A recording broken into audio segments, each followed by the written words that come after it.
Rose here. This is chapter 3 of my big fat redneckified life.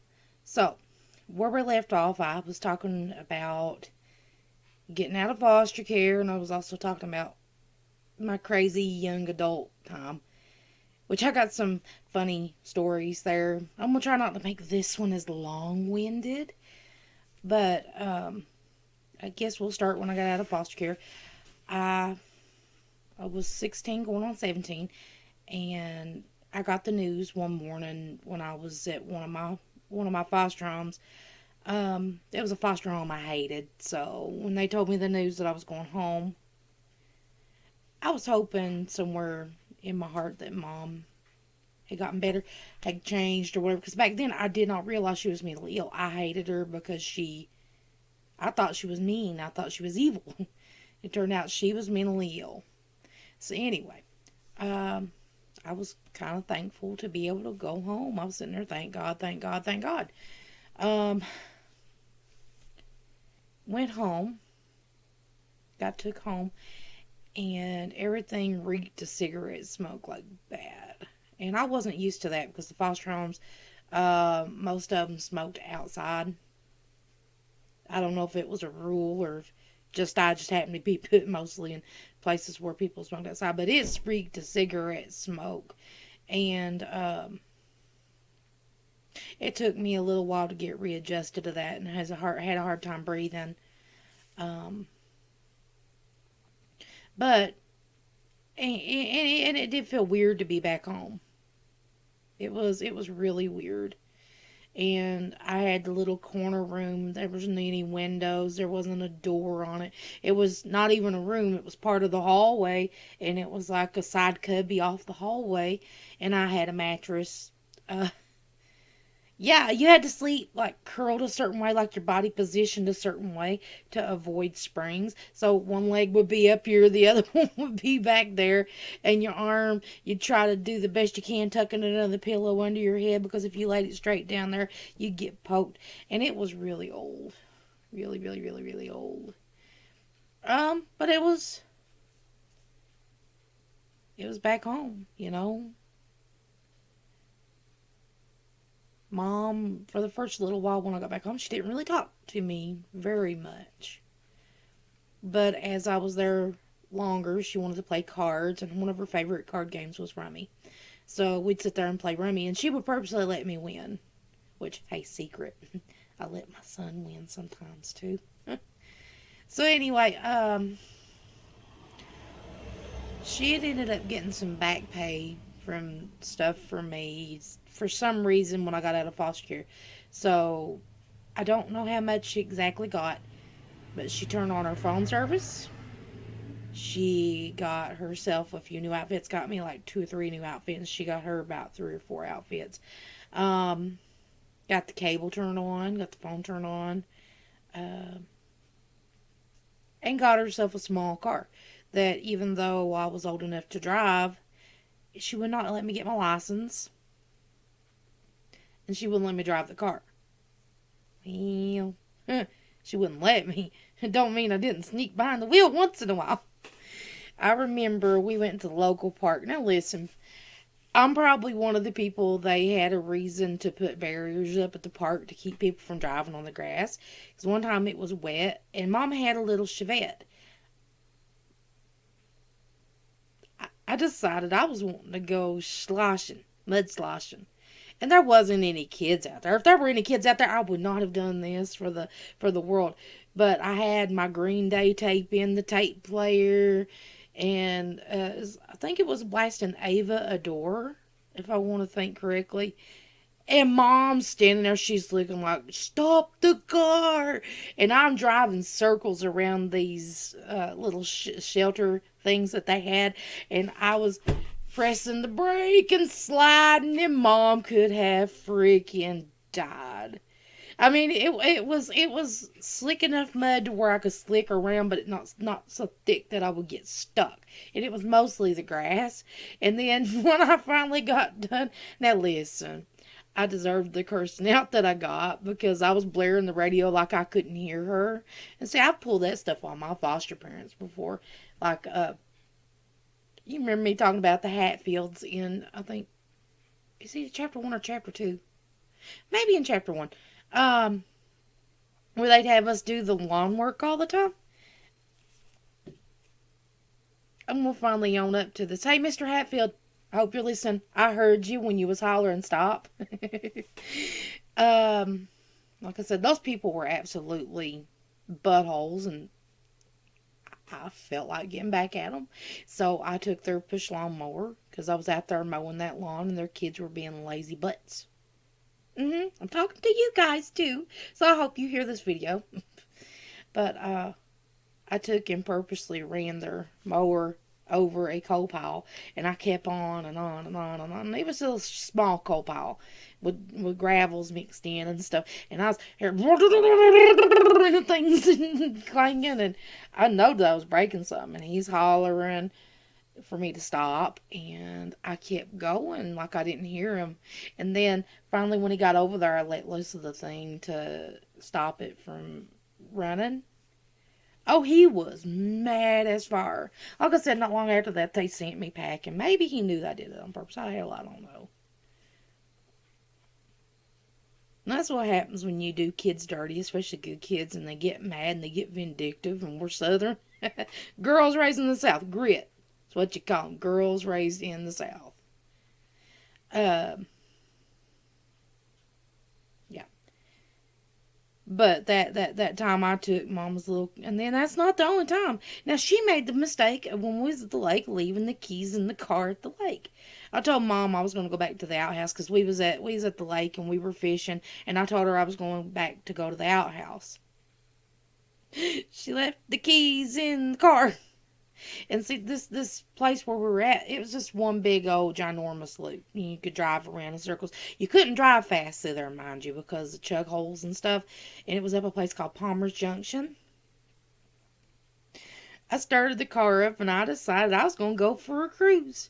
And I was going really slow because I knew Mom would see me and get mad and reel her stuff in. And she did, but she actually got in the passenger seat and let me drive around there.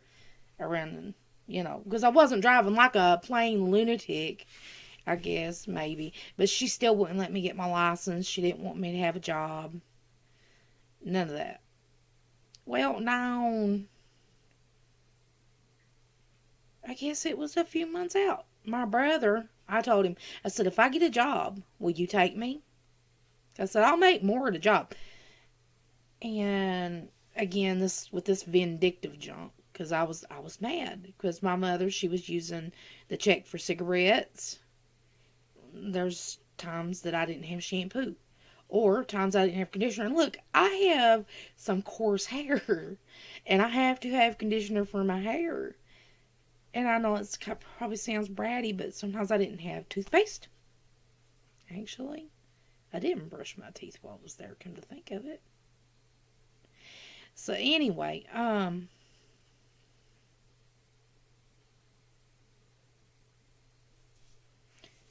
I didn't have a lot of things I needed sometimes, and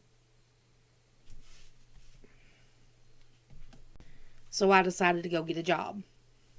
So I went to the local McDonald's. I applied for a job. I had one of my friends be a reference for me, and I got a job right on the spot. My very first job was at a McDonald's in Tazewell, Tennessee.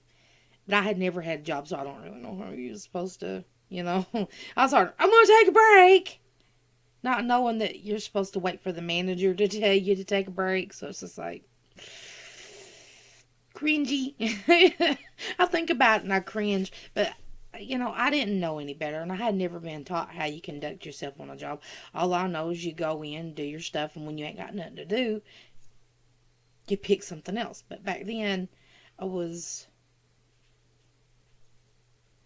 think I was 18, I want to think. I think. Okay, it was about a year in then, whenever I was home when I did that. Anyway, my brother took me every single day, and I went to work, and I did enough before they cut my disability check that my mother was getting, or they cut it off. Because I got sick of her using it for cigarettes and everything else, but I couldn't get what I need. Or when it was time to go out, she would get herself stuff. Sometimes she wouldn't even get me. And I got mad, and I knew what the situation was. And I had a chance to re-sign back up on disability, and I probably should have, because at that time I was coming off some high power medications. You remember all the medications? I think I mentioned it in chapter 2. Um, I mean, stuff I didn't even really even need. And I'd come off of it cold turkey, and my I don't want to say I was nuts, because I wasn't nuts. It was just trying to come off of medications, like high power medications, cold turkey medications I didn't need, and it messed me up. And along with having PTSD and depression at that time, I had been diagnosed with depression, manic depressive, back in the day. And I probably should have stayed on disability at the time, but I decided that I was going to try it in the real world for a little bit. So after I got canned at McDonald's because I didn't know what I was doing. You know how hard it is to get canned from McDonald's? Like, for real.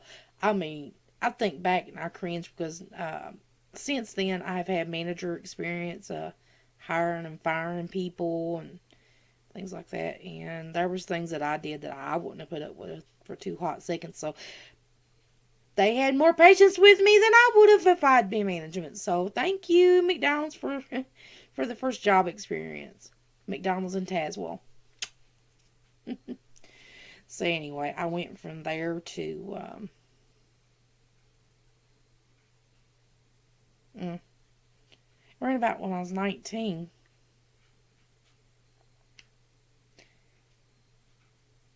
Me and mom and me was a mess, and she was like breaking stuff. She literally broke a hole in my. I finally then had the back bedroom door because my brother Finley had moved out, and so I moved back there in that back room. And I remember one time having to barricade, and this was at 19, having to barricade the door to keep her from coming in and wailing on me. Same old mama. And she was beating on the door, and I want to think she took the electric pencil sharpener I had and threw it through the door because there was a great big old hole. Well, you could see the cracks on my side, but the other side had a big old hole. And I eventually got a big old sticker to cover it so nobody could see it when they come in the house. That all they would see was stickers all over the door. Um, I think I was on the phone with somebody from the church, from a church I'd once belonged to. So anyway, mom gave me the ultimatum to get out. She called the police on me like I did something, and she gave me the ultimatum. And the cop said, "Well, you're an adult. You legally don't have to be here."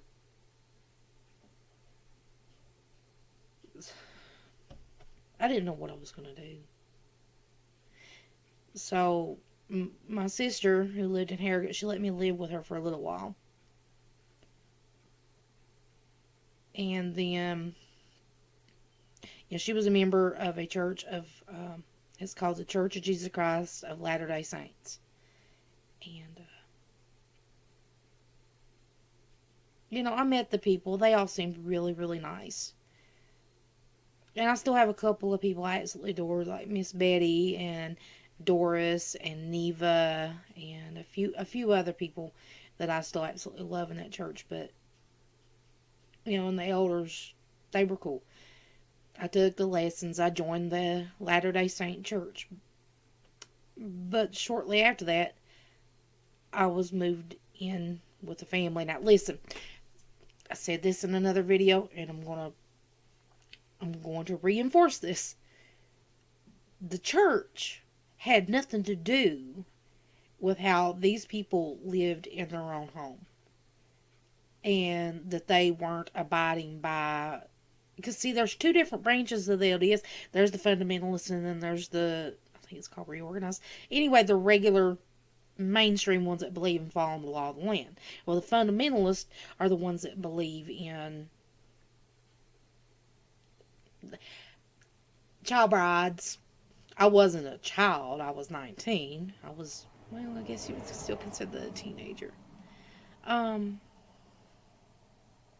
but they were not following the teachings of the church whatsoever. Absolutely.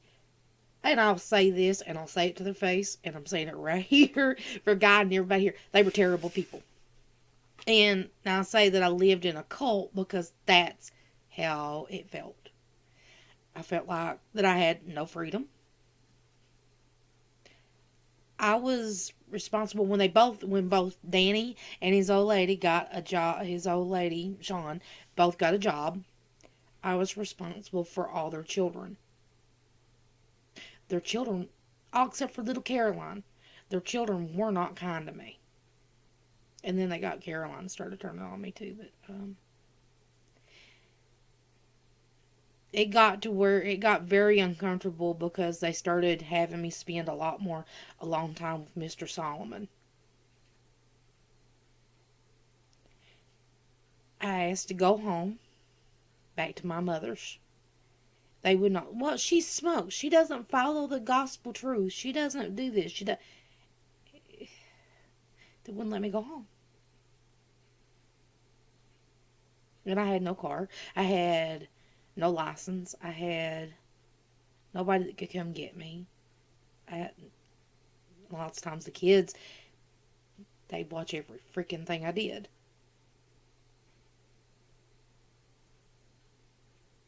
So I was pretty much living the life of wifey number two without the extra benefits for Mr. Solomon.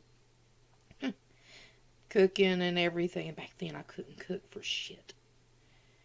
See, anyway. Man.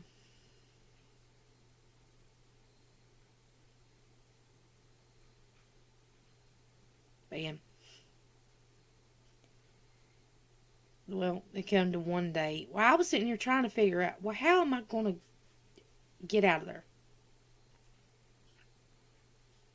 And have them do it willingly. So I did something extreme. I ordered a satanic Bible.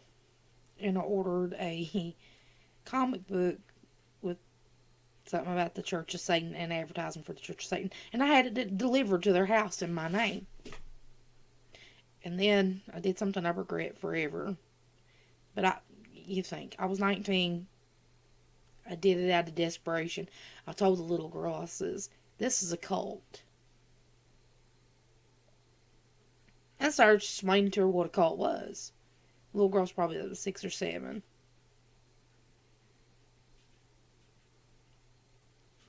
Finally, I get to call my mom. My mom called the police. And I don't know what all was happening on the other end, but I know Sean, she was mad. Oh, she was mad. She told me to pack my things. So I got what I wanted, except for, at first, she was driving the opposite direction than what it was to go back to my mom's house. She was screaming. She was hollering and telling me, it's my birthday. You ruined my birthday.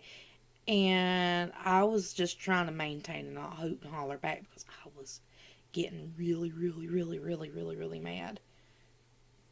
And back then I had a really, really shitty temper, short temper. And I still can't believe to this day I didn't do anything when she reached over, grabbed my arm, because I was like this. And she grabbed my arm and I turned to look and she literally just open hand smacked the fire out of me. All I could do was tears coming out of my eyes and I had to bite my bottom lip.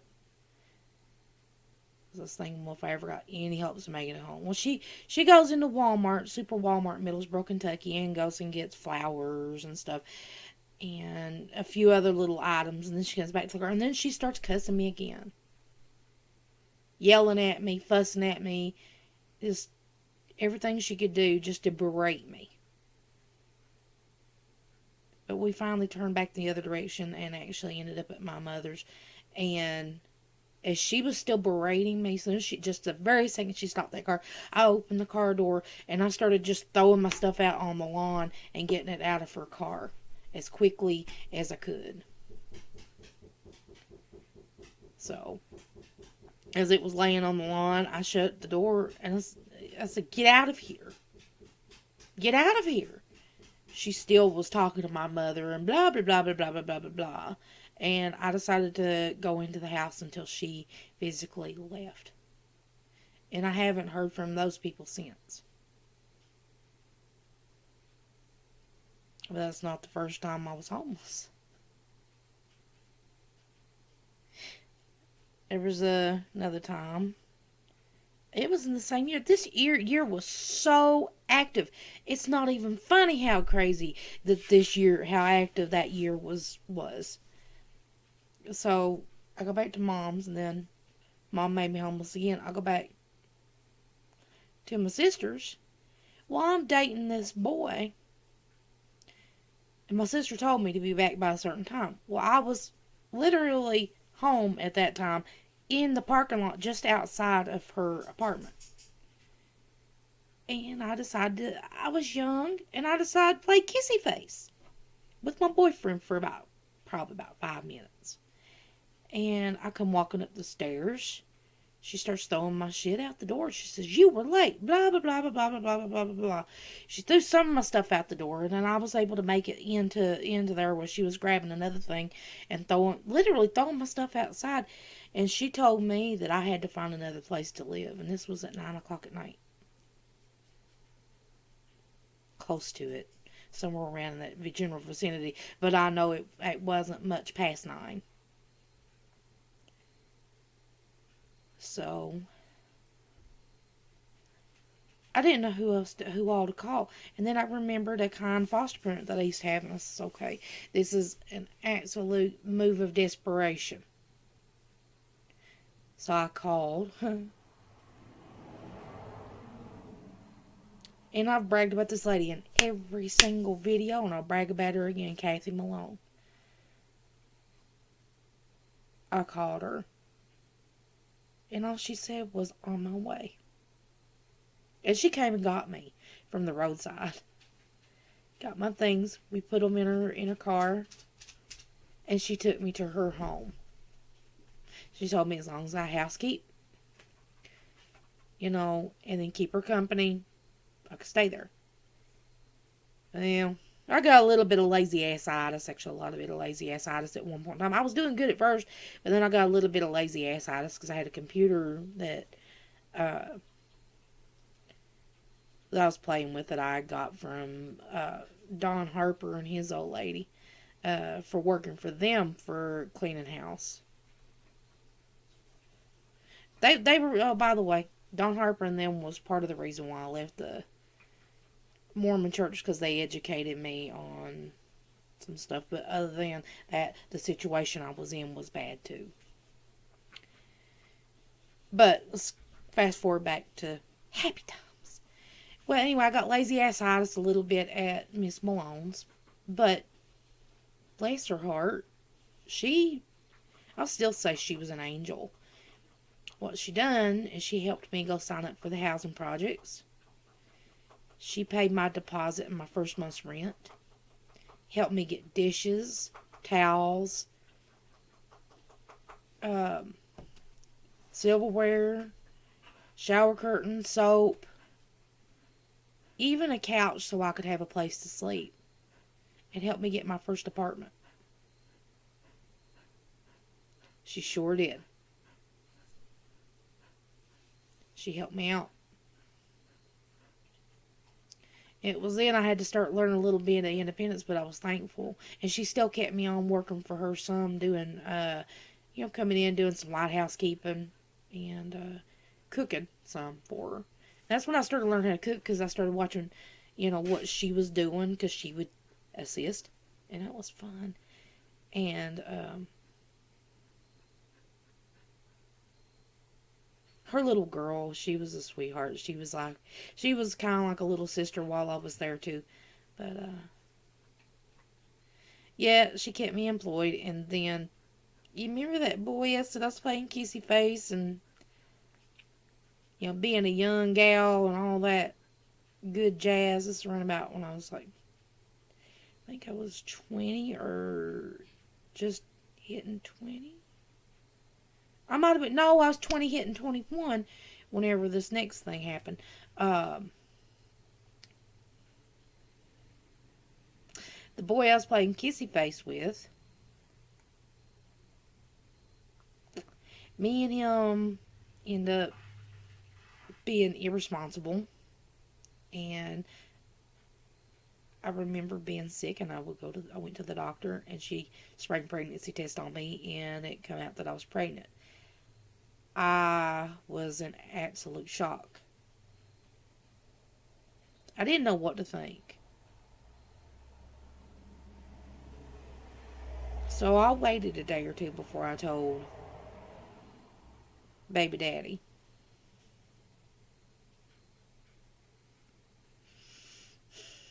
And I really did care about it now. And then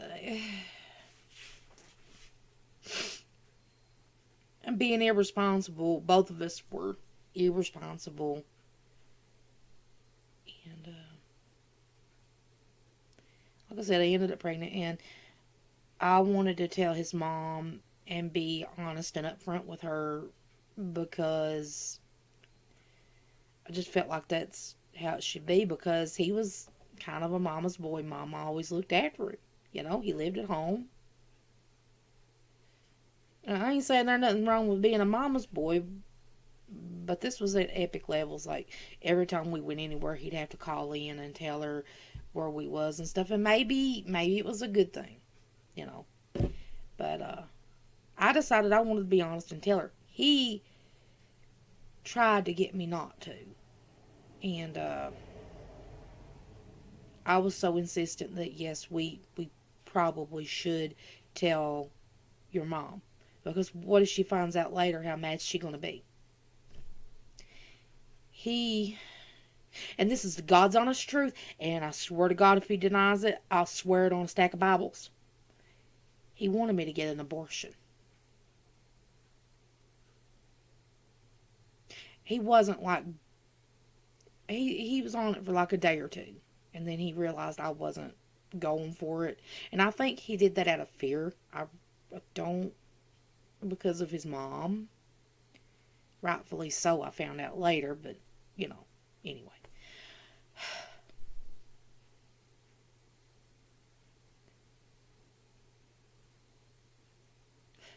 At the time, I was a mess. So, you know what? Even though it probably wasn't the brightest move to tell mom, because I knew kind of what she would be like about it, I was still, I was still affected by a lot of the things that I went through, and I was still bitter about a lot of the things I had been through up to that point. I was still trying to process everything I had been through up to that point, and trying to come off heavy meds. And I was very clingy to my my baby's father. And if I was, and like I said in the video, thank you for what you done for her. If I was a mom, I probably would have been not so thrilled either.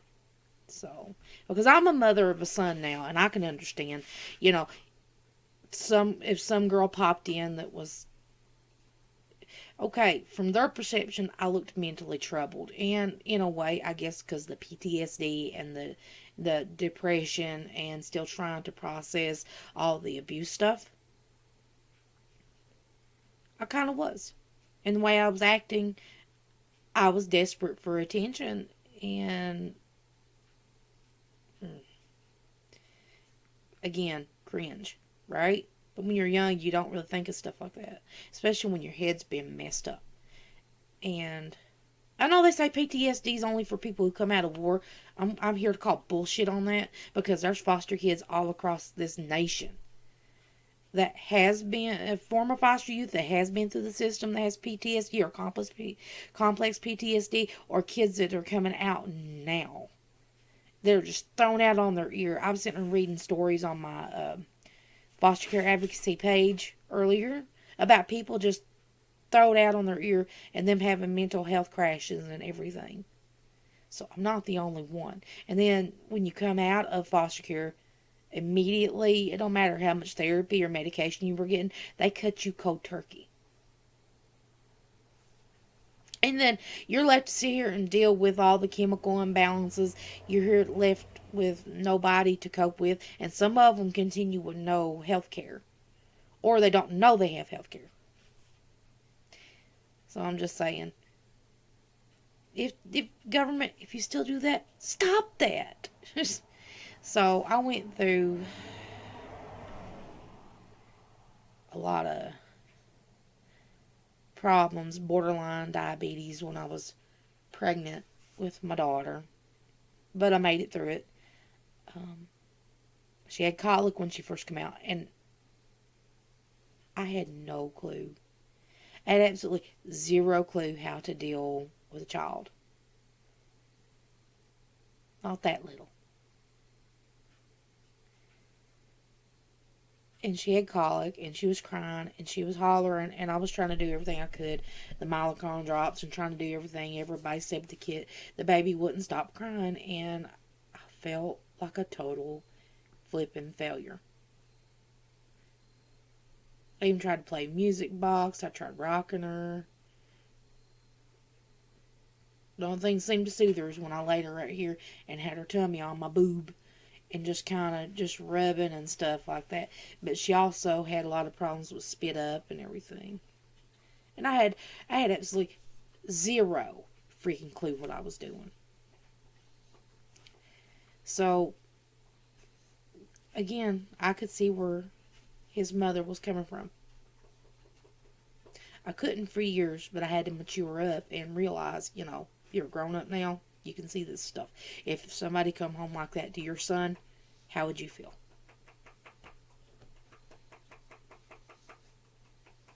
So, anyway. So, later on,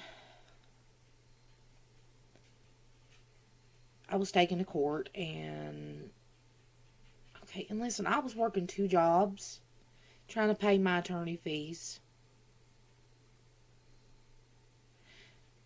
trying to bring up to $2,000. I was even working in the lawyer's office, cleaning the lawyer's office, and putting up with a lot of side bullshit, and working Subway at the same time, and it was hard.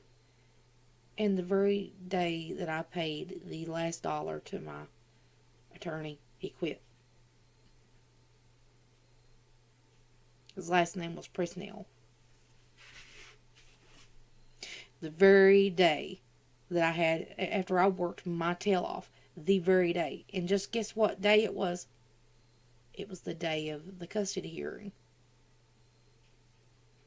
He quit.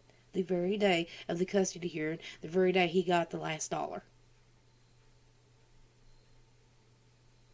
Back then I didn't know what rights I had. I could have kicked against that. I could have fought that. But I didn't know that I had that option. So I got reamed because they had a good lawyer that was $100 an hour lawyer. They knew the judge. They knew everybody about sitting in that courtroom. And also, they had more money. And the judge said, they're more well off than you. They're better able to care for the child. Now, somebody being well off, it doesn't make them more fit of a parent. But in this case, to my daughter, they did the right thing. Even though it was harshly done, they've done what they felt was necessary. Since then, I've done a lot of growing.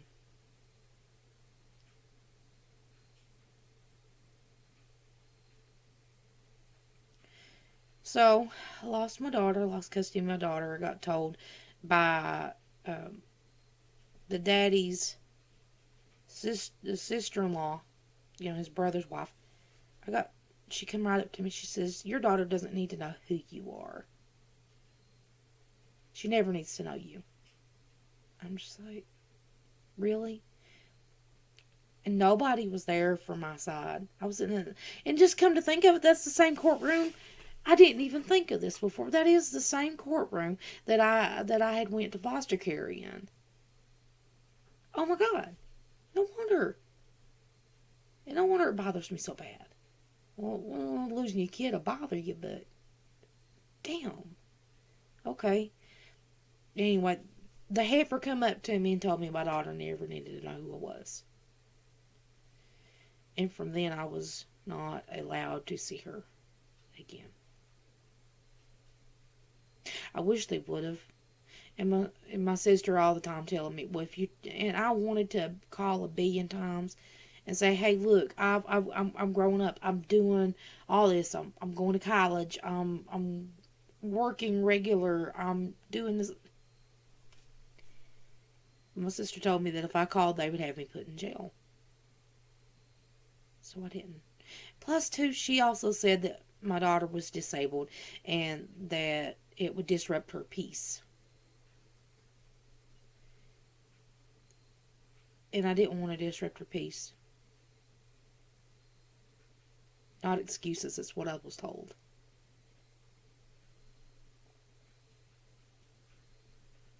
So I stayed away.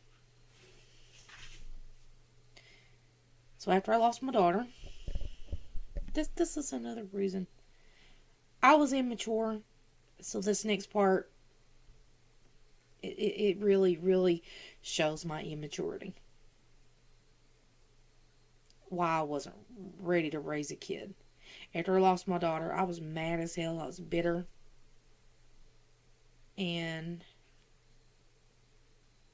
instead of going to therapy like I probably should have, or tried to get my ass in gear like I should have,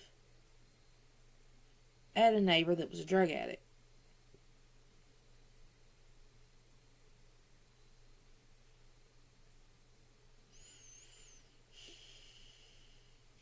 Started doing pills.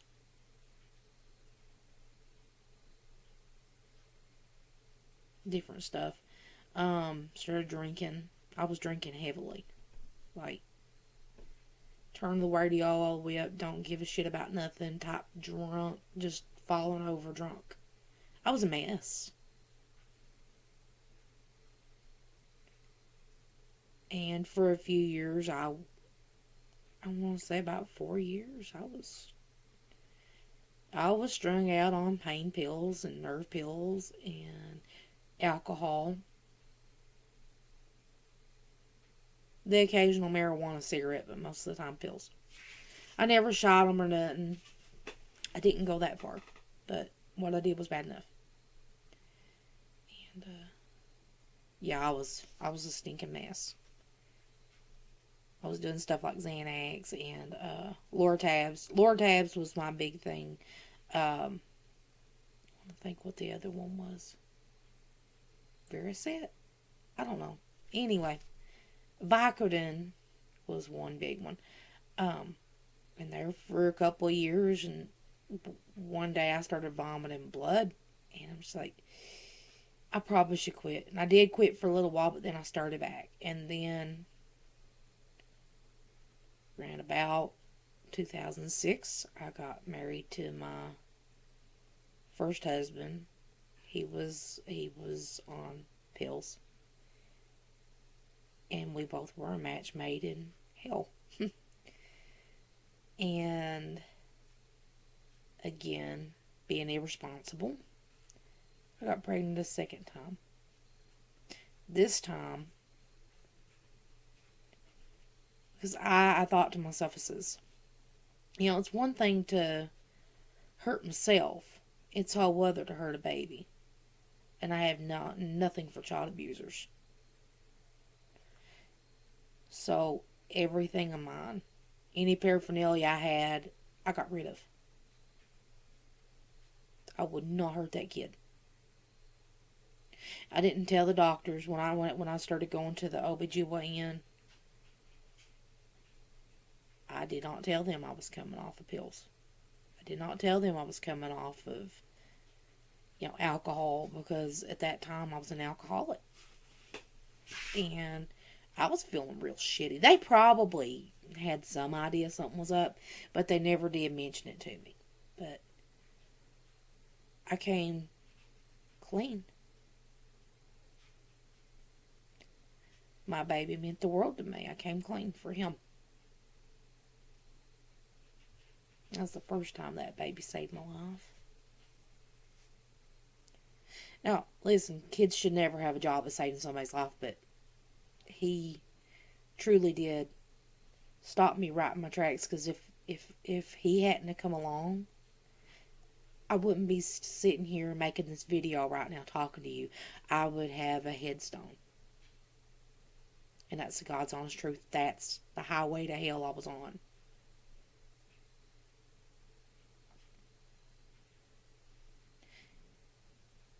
So, his daddy, it's like he battled between sobriety and not being sober. He tried to get sober one time, but he was so bad on the medication. I seen him pouring sweat. I seen him have diarrhea. I seen him twitching. Bad withdrawals. Puking, being sick, and everything. I never want to see somebody go through that again, ever, in my lifetime. And I remember one of my breaking points where I decided, I've got to figure out a way out of this, is when I was pregnant with my little boy, and his daddy was drinking really heavily one day. And he decided he was going to go drive the truck. And I said, no, you're not driving the truck. No, that's our only vehicle. You're not driving the truck. I will drive. Hand me the fucking keys. So I got behind the wheel of the car. He got in the passenger seat, and he was sitting drinking and just drinking, and cussing. And I don't know. I don't know what was causing it. I think he was having some sort of spiritual thing, and he was also trying to get clean for a minute, but he was drinking alcohol, which wasn't helping a damn thing. And I remember out of desperation, because I seen a church parking lot full of people, full of cars. I mean, I knew the people was inside, and so I whipped the truck. I just whipped that truck in there, parked, and went inside. I says, I need the pastor, I need somebody, I need anybody. Come out here and get him and bring him to the altar and pray for him. So a few of the church men went out there, and by that time David had busted a shit ton of beer bottles all over the part of the parking lot where our truck was parked.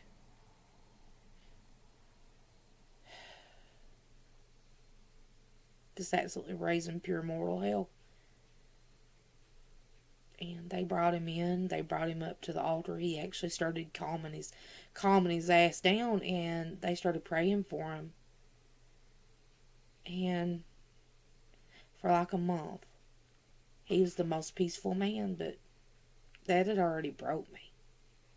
I already decided then that we couldn't. But see, here's the thing. I couldn't leave him. Something in me, I wanted to leave. I knew that I should leave, but I couldn't. I felt stuck. It wasn't the income, because I had my own income. But,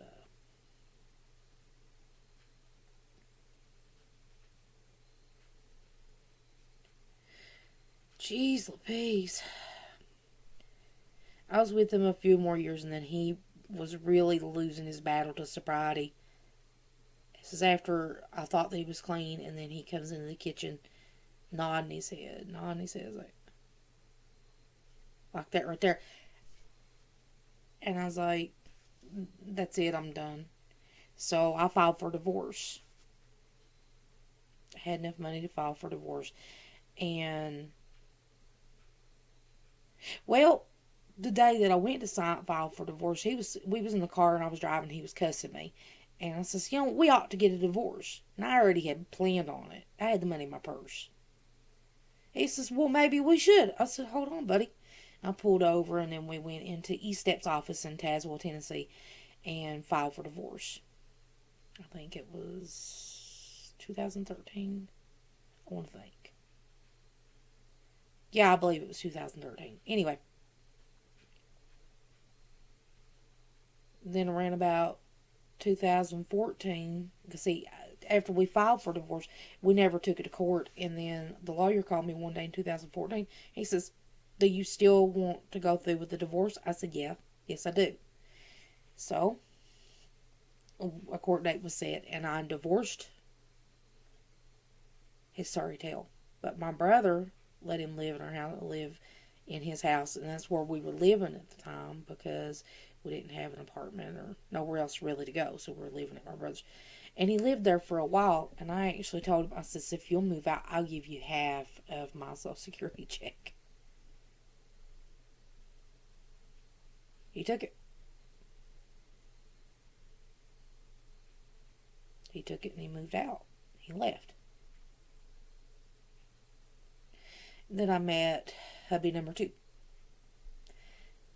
I was having trouble with my spirituality. I was mad at God. I was mad at church people. I was just still a bitter twat. What can I say? I was a bitter, bitchy twat. So, and I was trying to find some way to find peace, and I still, man, I don't know how many years that medication's supposed to affect you, but it did for several years after I went cold turkey off that medication from the time I was like 18 and 19 years old. I'm not a doctor, so I don't know. So if any of y'all are doctors out there, feel free to chime in there.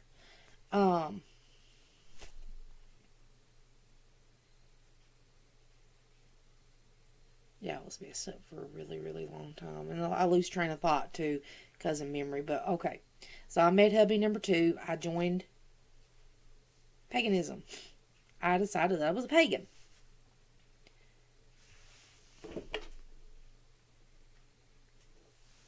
Yeah. That was kind of a... I'll tell you more about that tattoo here in a minute, because it goes along with the story. Lord, it did end up being long-winded. I'm sorry, guys. I didn't mean for it to be this long-winded. When we first started dating, he was wonderful. He would put my coat on for me. He would open doors for me. He was really sweet. And then he decided one day, he was sitting out in the van, out in the park, out in the, no, it wasn't the van, it was his truck, sitting out in the parking spot at my brother's house, just sitting there. And I'm like, well, what? Why hasn't he left yet? He comes back to the door. He says, I can't do this. You're 18 years younger than me, and I feel like I'm robbing the cradle, and blah, blah, blah, blah, blah. And then he left. And I'm just like, oh, okay. So he went ghost. And I'm like, okay, well, that's probably the end of it. Then I get a text from him. How are you? I'm like, fine. How the hell are you? He says, I've been busy, and I've done this, and I've done that. And it's like, talking about stuff crap he did on the farm, like cutting wood for his mom, and blah, blah, blah, blah, blah. Like I gave a shit. He says, can I come see you? I can't quit thinking about you. I'm like, okay. Maybe he got cold feet. Let's give him a second shot. He does it again. But by then, I was really tangled up in him. And it was breaking my heart. So, he kept doing it. And then eventually one day I looked at him and says, you're either in or you're out. But you're not going to sit and jerk my heart around. I said, you either stay or you go. But if you go, you better keep walking and never, ever, ever contact me again. He kissed me. This is after I explained to him, I couldn't handle this junk. He kissed me. Next thing you know, we were inseparable. He started getting a little bitchy here or yonder, and I'm just like, okay, well, everybody has their bad days. And I guess not even a year into the relationship, he says, would you like to get married? And I'm like, I completely acted like I didn't hear him and just kept talking about whatever I was talking about. And then, like a week or two later, he brought it up again. He says, I would like you to be my wife. And I'm just like, you're still married to that chick? Oh, no, I filed for divorce, he says. I made one of the dumbest mistakes. Because when a guy starts acting funny, it's usually big red flag. Anyway. He could be sweet as he could be sometimes, but there's sometimes he could be not so much. He certainly was his mother's son. His mother, she prided herself on being the meanest woman in Hancock County, Tennessee. And she was. She lived up to her reputation. So anyway. Right after we got married on October 31st of 2015, he changed. I had to watch everything I said or everything I did because he would get angry and yell and holler, and it got to where I couldn't have no peace, and he had his other addictions. It wasn't drugs, it was sex. And I spoke about that part in my video about narcissist and surviving a narcissist. So I'm not going to get into it here. If you want to hear about the background of how it got, that would be the video you need to see. All I know is he left me with a lifetime of therapy, complex PTSD.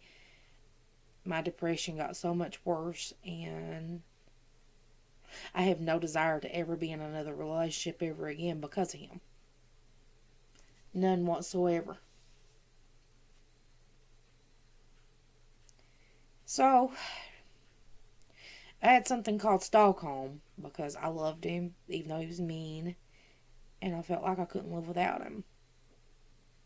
And I did love him. Honest to God, with all my heart and soul, I loved that man. I loved his kids too, but they were kind of... They didn't like me. Neither did his mom. What can I say? I was loyal. I stuck around, but then September 25th, 2018, he passed away. He had fell sick on September 21st of 2018. I'd found him in the bathroom floor, covered in his own pee and his own vomit, and he was laying there. He couldn't say my name right. He was trying to say Rose, and it was Lowe's. He couldn't speak right. I knew he had had a stroke. And he says, my leg doesn't work. So I tried to wipe him off, and I scooted a chair next to the bathroom because it was like the closest, and I'm not that strong. I got him to the chair, and I turned around to call 911. By the time I called 911, his body went rigid in the chair, and the chair started sliding on the tile. So I grabbed a blanket, and I threw it up underneath where I thought he was going to land, and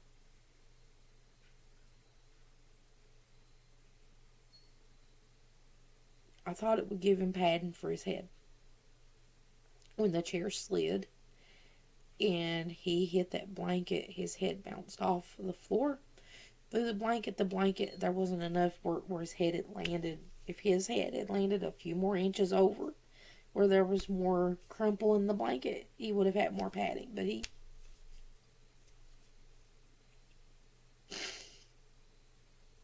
his head bounced off the floor right in front of me. And the next thing you know, He's pouring sweat. He's red. So, and he's pouring the sweat, and he peed, and his hands clawed up, and his eyes rolled back in. 911 was trying to call for an ambulance, and they said they would be there soon. And it went on several minutes. And I called them again. They said their only ambulance in town was on the other end of town, taking care of somebody who drug overdosed. So they sent the police out 45 minutes later. This is after him already had been laying down, clawed up, peed on himself, eyes were on the back of his head, pouring sweat, and he checked out. I think he was still breathing, but it was really, really, really, really hard breathing. And,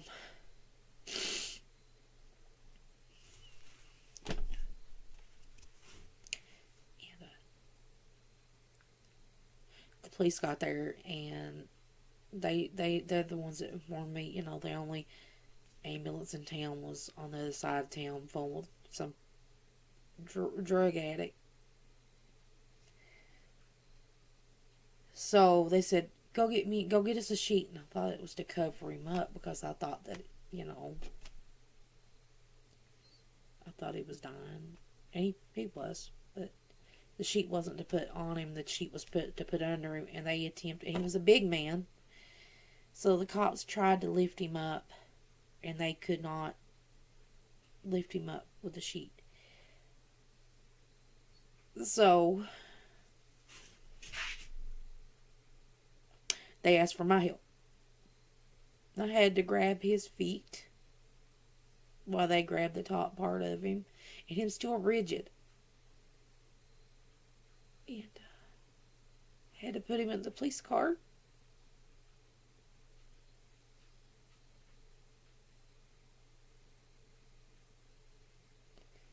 And I knew he wasn't going to be coming back home. So they started rushing him to the hospital best they could. They had opened the window where his body was rigid. They couldn't get him in the vehicle without... His head was basically at the window with a pillow behind him, with cold air coming in his face. So as soon as the cops pulled out, I got my son downstairs, got him ready, and we got dressed, and we went straight to Hancock County Hospital.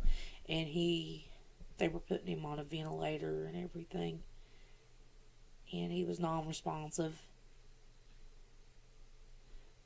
So they were flying him by helicopter to Johnson City, Tennessee, to the hospital medical center up there. And the doctor looks at me and says, "It don't look good." And I was trying to be in denial. I was like, "Oh, he'll be okay. He'll be okay." Except for I knew, common sense knew that he was not going to be okay. So I get to Johnson City Medical Center. They have these things all in his head, and there's no brain activity. And by the time they got there, they had this big thing. It looked like a giant popsicle, but it was a styrofoam thing with a popsicle stick in it. They had it stuck in his mouth because he had a seizure and literally bit off the end of his freaking tongue.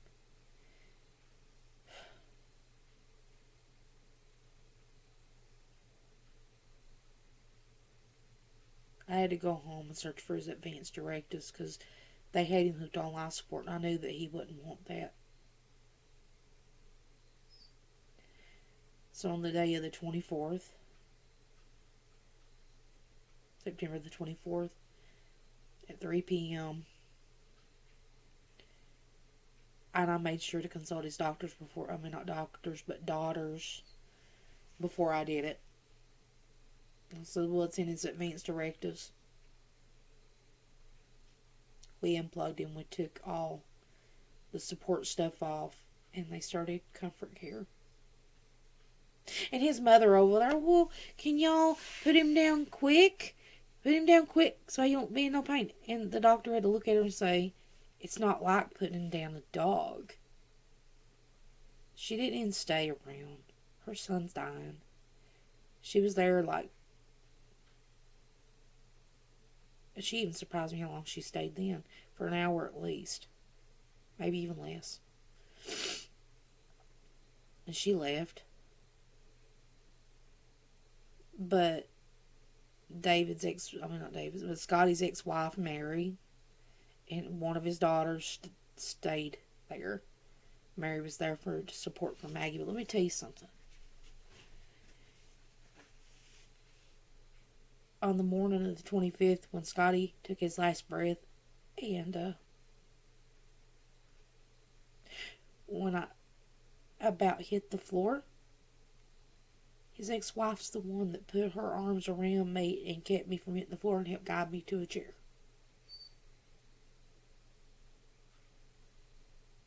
So now, this is pretty much the end of the story. This is chapter 3. This is it for now. And more of my story will be built. And when I start to do more videos, I'll tell you about that in a minute. But,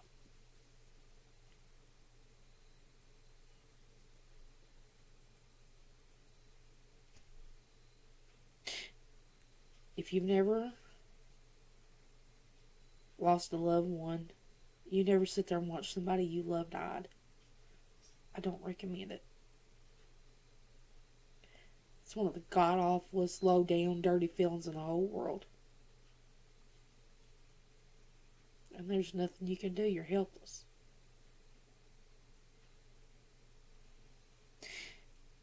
It's been a little over 2 years now. And see, I'm still... Every day I talk to that man. Every single solitary day. Okay. Now, that I've got all the dark stuff out of the way for my big fat redneckified life. This is it for that part. The other ones that I make are going to be more lighthearted, hopefully. And we're going to be on different subjects, not just foster care or abuse, blah, blah, blah. I'm planning on new content type of stuff. But I appreciate all y'all who subscribed, and all y'all who like my videos, and all y'all who comment, and all y'all who follow me. Thank you very, very much. And thank you for the person who already sponsored this channel a little bit. I appreciate it. Thank you very, very much.